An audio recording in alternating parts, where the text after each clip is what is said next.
Hi hello friends, എല്ലാ കൂട്ടുകാർക്കും മൗനരാഗത്തിന്റെ ഇന്നത്തെ റിവ്യൂയിലേക്ക് സ്വാഗതം.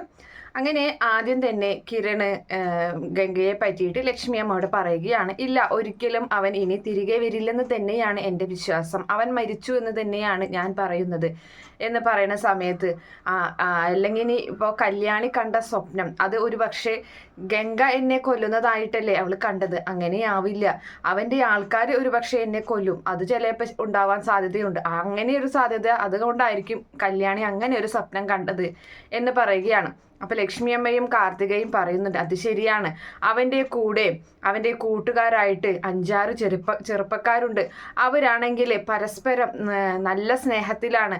ആർക്ക് അവന് വേണ്ടിയിട്ട് എന്തും ചെയ്യാൻ തയ്യാറായി നടക്കുന്നവരാണ്. അതുകൊണ്ട് അവരെ സൂക്ഷിക്കണം എന്നിങ്ങനെ പറയുന്നുണ്ട്. അങ്ങനെ അതിനുശേഷം കാണിക്കുന്നത് നമ്മുടെ ഈ ഇവനെയാണ്, രാഹുലിനെയും അതുപോലെ തന്നെ വിക്രത്തിനെയുമാണ്. അങ്ങനെ രാഹുലും വിക്രവും സംസാരിച്ചുകൊണ്ടിരിക്കുന്നുണ്ട്. അപ്പം പറയാണ്, അവൻ എന്തായാലും രക്ഷപ്പെട്ടു, അവൻ രക്ഷപ്പെടാൻ പാടില്ലായിരുന്നു. ആ മനോഹറിനെ കുറിച്ചാണ് പറയുന്നത്. അപ്പോൾ അവൻ രക്ഷപ്പെടാൻ പാടില്ലായിരുന്നു. അല്ല, ഈ ഗംഗേട്ടൻ മരിച്ചിട്ടില്ലായിരുന്നെങ്കിൽ നമുക്കൊക്കെ ഒന്ന് കൂട്ടായേനെ എന്നിങ്ങനെ ഈ വിക്രം ഇങ്ങനെ പറയുന്നുണ്ട്. അപ്പം ശരിക്കും ഗംഗ മരിച്ചിട്ടുണ്ടായിരിക്കോടാ എന്ന് ചോദിക്കുകയാണ്. അപ്പോൾ അറിയില്ല, എന്തായാലും മരിച്ചിട്ടില്ലെങ്കിൽ നമ്മൾ ആഗ്രഹിക്കുന്ന കുറേ ആൾക്കാർ മരണപ്പെടും, അത് ഉറപ്പാണ് എന്ന് പറയുന്നുണ്ട്. അത് ഗംഗേട്ടൻ പോയത് അവർക്കൊരു ധൈര്യമായി കാണും. ഇനിയിപ്പോൾ കാർത്തികയുടെ വിവാഹം പെട്ടെന്ന് തന്നെ നടത്തും. കാർത്തികയുടെ വിവാഹത്തിന് മുമ്പ് ഒരുപക്ഷെ എനിക്ക് പരോള് കിട്ടാനുള്ള ചാൻസ് ഒക്കെ ഉണ്ട്. അപ്പോൾ അങ്ങനെയാണെങ്കിൽ എനിക്ക് ചെയ്യാൻ പറ്റുന്ന എന്തെങ്കിലും കാര്യം ഞാൻ ചെയ്യും എന്ന് പറയാണ്.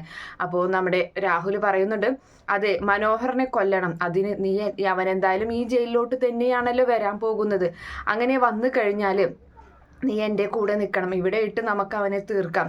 എൻ്റെ മോൾ അവനെ കൊല്ലാൻ നോക്കിയതാണ്, പക്ഷേ അപ്പോൾ അവിടെ തടുക്കാൻ ആൾക്കാർ വന്നു. ഒരു നിമിഷം അവരൊന്ന് വൈകിയിരുന്നെങ്കിൽ അവനെ ഇപ്പം കൊന്നേനെ. അങ്ങനെയാണെങ്കിൽ എൻ്റെ മോൾക്ക് ഇപ്പം സമാധാനത്തോടു കൂടി ജീവിക്കാമായിരുന്നു എന്നൊക്കെ ഇങ്ങനെ പറയുകയാണ്.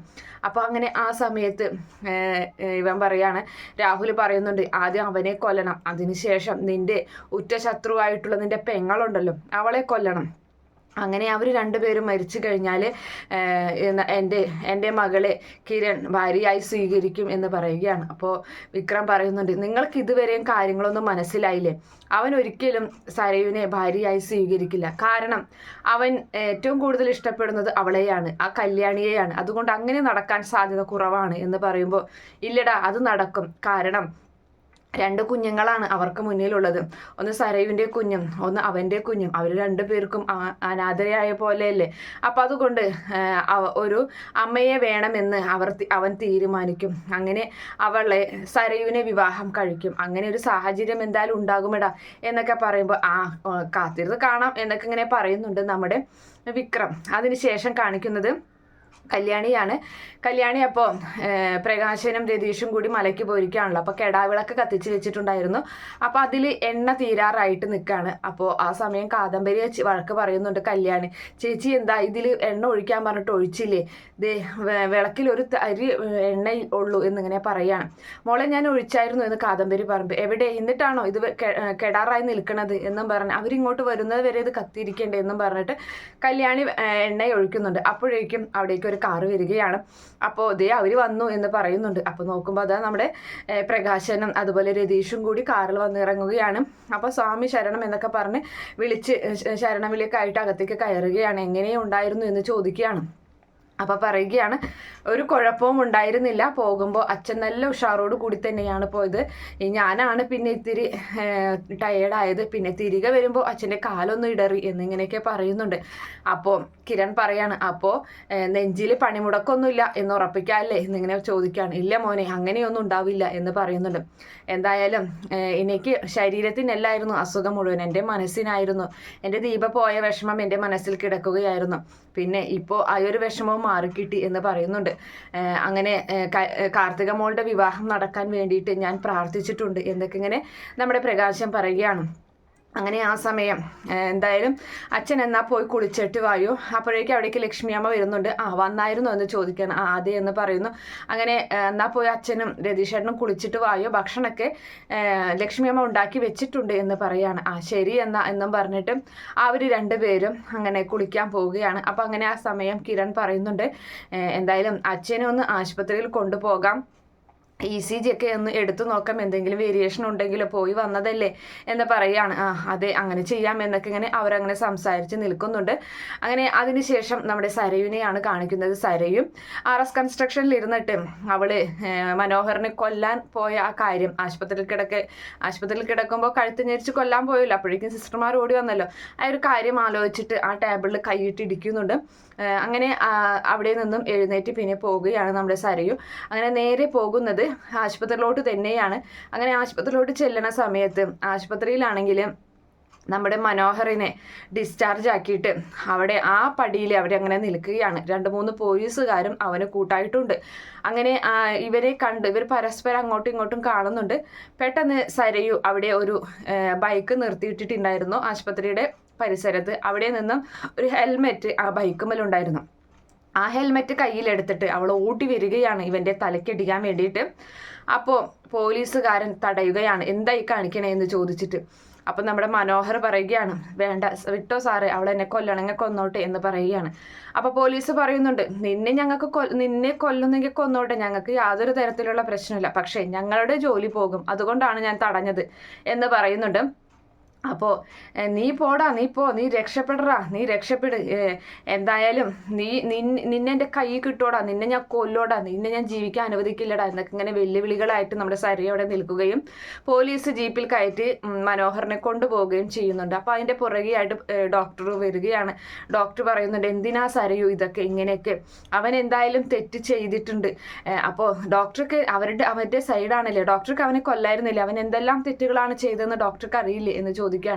അതെ, അവൻ തെറ്റുകൾ ചെയ്തിട്ടുണ്ട്. അങ്ങനെ കൊല്ലാനാണെങ്കിൽ ഞങ്ങൾ ഇവിടെ ഇരിക്കുന്നത് കൊല്ലാനൊന്നുമല്ല, ജീവൻ രക്ഷിക്കാനാണ്. അങ്ങനെ കൊല്ലാനാണെങ്കിൽ എത്രയോ പേര് ഞങ്ങൾ കൊല്ലേണ്ടി വന്നേനെ എന്നിങ്ങനെ പറയുന്നുണ്ട്. എൻ്റെ സരയു, നീ ഒരു കാര്യം മനസ്സിലാക്കുക, അവനിപ്പോൾ ആദ്യത്തെ ആളൊന്നുമല്ല, അവൻ ഉറക്കത്തിൽ വരെ അവൻ്റെ കുഞ്ഞിനെയാണ് ചോദിക്കുന്നത്. അവന് ആ നല്ല മാറ്റമുണ്ട്, നീ എന്താ അത് വിശ്വസിക്കാത്തത് എന്നൊക്കെ ചോദിക്കുകയാണ്. ഇല്ല, അവന് മാറ്റം ഉണ്ടാവില്ല, അവൻ ഒരിക്കലും മാറില്ല, അവനെ ഞാൻ കൊല്ലും എന്നൊക്കെ പറഞ്ഞിട്ട് ആ കയ്യിലുണ്ടായിരുന്ന ഹെൽമെറ്റ് എടുത്ത് വലിച്ചെറിയുകയും അവിടെ നിന്ന് ദേഷ്യപ്പെട്ട് പോരുകയും ചെയ്യുകയാണ്. അങ്ങനെയാണെങ്കിൽ നമ്മുടെ കല്യാണിയും കിരണും കൂടി RS കൺസ്ട്രക്ഷനിലേക്ക് വരികയാണ്. സരയുവിനെ ചോദിക്കുന്നുണ്ട്. അപ്പോൾ ഹരിസാറ് പറയുന്നുണ്ട്, സരയു ഇപ്പോൾ ഇവിടെ ഒന്നും നിൽക്കുന്നില്ല, കാണാനേ കിട്ടുന്നില്ല, ഒരു സൈറ്റ് നോക്കാൻ പോകണമെന്ന് പറഞ്ഞായിരുന്നു, പിന്നെ പ്ലാനിങ് ഒക്കെ വരയ്ക്കാൻ കൊടുത്തിട്ടുണ്ടായിരുന്നു, എവിടെ അവളൊന്നും ചെയ്തിട്ടില്ല എന്ന് പറയുന്നുണ്ട്. ഇപ്പോൾ അവൾക്ക് കമ്പനിയോട് യാതൊരു തരത്തിലുള്ള ഉത്തരവാദിത്വം ഇല്ലാതെയാണ് നടക്കുന്നത് എന്ന് പറയുകയാണ്. അപ്പം ആ സമയത്ത് അത് ശരി, അങ്ങനെ നിൽക്കുമ്പോഴാണ് സരയു അവിടേക്ക് വരുന്നത്. അപ്പോൾ സരയു വരുമ്പോൾ, സരയു നീ ഇതെവിടെയായിരുന്നു എന്ന് ചോദിക്കുകയാണ്. ഞാൻ ആശുപത്രിയിലോട്ട് പോയതാണ്, എന്തെങ്കിലും ചാൻസ് കിട്ടും അവനെ കൊല്ലാനായിട്ടെന്ന് അറിയാൻ വേണ്ടി. നീ എന്തിനാ ആവശ്യമില്ലാത്ത, നീ പേടിക്കണ്ട, എന്തായാലും അവൻ അവിടെ നിന്നും രക്ഷപ്പെട്ടു പോയി, അവനെ കൊണ്ടുപോയി ആശുപത്രിയിൽ നിന്നും അവനെ ജയിലിലേക്ക് കൊണ്ടുപോയി, നീ പേടിക്കണം, നിനക്കൊക്കെ അവനെ സംരക്ഷിക്കണതല്ല, നിങ്ങൾക്ക് ഒരിക്കലും നിങ്ങളൊന്നും എൻ്റെ വാക്ക് നിങ്ങൾ അനുസരിച്ചില്ല, എൻ്റെ കൂടെ നിൽക്കണമെന്ന് പറഞ്ഞിട്ട് കല്യാണിയും നീ നിന്നില്ലല്ലോ എന്ന് പറയാണ്. അപ്പം നീ എന്താ ഇപ്പം കമ്പനി കാര്യങ്ങളൊന്നും നോക്കാത്തത്, എനിക്ക് നോക്കാൻ സൗകര്യമില്ല, എന്നെ പറഞ്ഞു വിട്ടോ എന്നിങ്ങനെ ദേഷ്യപ്പെട്ടിട്ട് നമ്മുടെ സരയു പറയുകയാണ്. പറഞ്ഞു വിടുന്ന കാര്യമല്ല സരയു, അല്ല നിങ്ങൾ ആരും എൻ്റെ കൂടെ നിൽക്കണ്ട, എന്നെ കമ്പനിയിൽ പറഞ്ഞു വിട്ടോ, പക്ഷേ എൻ്റെ മകളെ ആ വീട്ടിൽ നിന്ന് പറഞ്ഞയക്കരുത്, എൻ്റെ മകളെ നിങ്ങൾ നോക്കണം, നിങ്ങളുടെ അച്ഛനും അമ്മയും നോക്കണം, അതുമാത്രമേ എനിക്കൊരു ആഗ്രഹമുള്ളൂ, ഞാൻ എൻ്റെ കുഞ്ഞിന് വേണ്ടിയിട്ടാണ് ജീവിക്കുന്നത് എന്നൊക്കെ പറഞ്ഞിട്ട് എനിക്ക് ഒരാളെ കാണാനും കൂടി എന്നും പറഞ്ഞ് വീണ്ടും പോവുകയാണ് സരയു അവിടെ നിന്നും. എന്നിട്ട് പോകുന്നത് നേരെ രാഹുലിന്റെ അരികിലേക്കാണ്. രാഹുൽ ചോദിക്കുന്നുണ്ട്, എന്തായി, അയാളെ കണ്ടിട്ട് എന്തെങ്കിലും നടന്നോ? ഒന്നും നടന്നില്ല, അച്ഛനെ പറ്റിയ പോലെ തന്നെ കാശ് കൊടുത്തു, കാശിൽ പോയി, എനിക്ക് അവരെ കൊണ്ട് ഒന്നും ചെയ്യാൻ സാധിച്ചില്ല, അവൻ ഇങ്ങോട്ട് വരുന്നുണ്ട്, ഇവിടെ വെച്ചിട്ട് അവനെ തീർക്കണം എന്ന് പറയുകയാണ്. അവനെ ഞാൻ തീർക്കും, അവനെ തന്നെയല്ല കല്യാണിയെയും തീർക്കണം, വിക്രം ഇപ്പം എൻ്റെ കൂടെയുണ്ട്, ഗംഗ മരിച്ചത് നമുക്കൊരു അടിയായി മാറി എന്നൊക്കെ രാഹുൽ പറയാണ്. അങ്ങനെയൊന്നും ഞാൻ പറയില്ല, ഗംഗ എന്തിനാണ് അവൻ്റെ പെങ്ങളെയും കല്യാണിയെയും കിരണിനെയൊക്കെ കൊല്ലാൻ നടക്കുന്നത്, അവരൊക്കെ നല്ല ആൾക്കാരല്ലേ, ഇവൻ ഇങ്ങനെ ആയതുകൊണ്ട് മാത്രമാണ് ഞാൻ അങ്ങനെ പറയുന്നത്. അപ്പോൾ രാഹുൽ ചോദിക്കുന്നു, മോൾ എന്താ ഇങ്ങനെയൊക്കെ സംസാരിക്കുന്നത് മോൾ? അപ്പോൾ സരയു പറയാൻ, എനിക്ക് നന്മയും തിന്മയും തിരിച്ചറിയാൻ എനിക്കിപ്പോൾ പറ്റുന്നുണ്ട്, അതുകൊണ്ട് നിങ്ങൾ അവനെ കൊല്ലാൻ നോക്ക്, മനോഹറിനെ കൊല്ലാൻ നോക്ക് എന്ന് പറയാണ്. അപ്പം അങ്ങനെ പറഞ്ഞിട്ട് ദേഷ്യപ്പെട്ട് നമ്മുടെ സരയു രാഹുലിന് ഓരോ ഉപദേശങ്ങളൊക്കെ കൊടുത്തു നിൽക്കുന്ന ഭാഗം കാണിച്ചിട്ടാണ് ഇന്നത്തെ എപ്പിസോഡ് അവസാനിക്കുന്നത്. ഈ റിവ്യൂ ഇഷ്ടപ്പെടുകയാണെങ്കിൽ ഈ ചാനൽ ഒന്ന് സബ്സ്ക്രൈബ് ചെയ്ത് സപ്പോർട്ട് ചെയ്യണേ. Okay friends, bye, thank U.